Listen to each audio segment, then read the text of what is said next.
Everyone, this is Alessandro Brooks of Home Chef Seattle. Today I'm going to be showing you how to make some pickled watermelon rinds. That's right, you don't have to throw your watermelon rinds away. They make for great sweet pickles.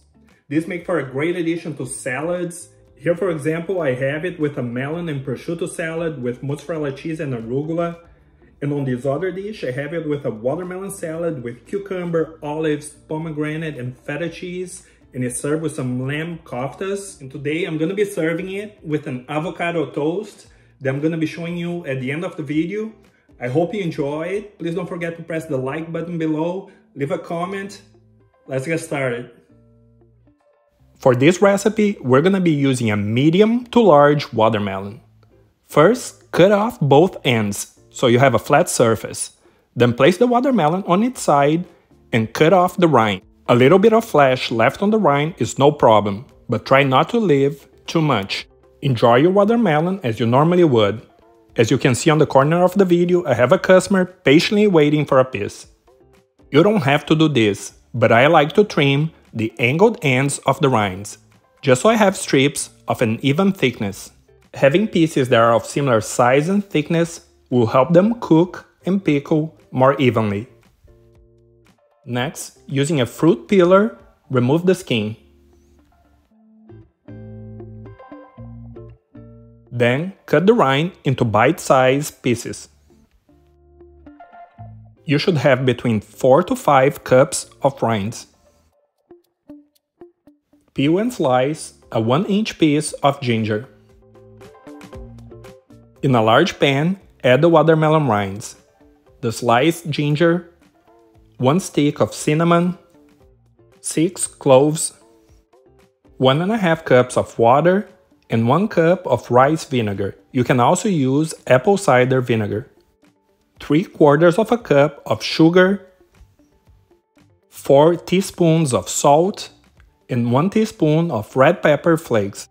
Then turn the heat on and bring it to a boil, mixing to dissolve the sugar.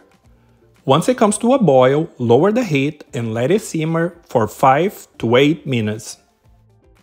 The watermelon rind should be fork tender when done, but not too soft. It will turn slightly yellow and translucent when done.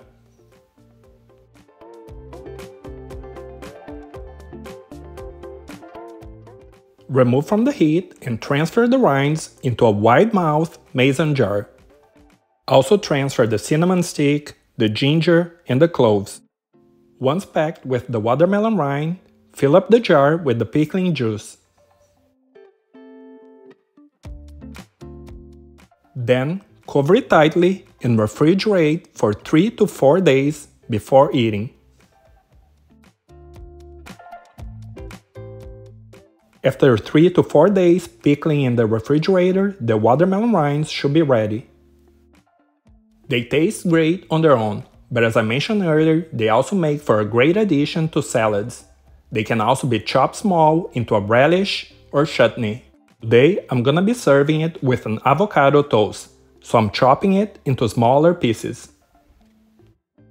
I'm topping a sourdough toast with some mashed avocado with garlic and lime, a sprinkle of flaky salt, some chopped watermelon, the watermelon rinds,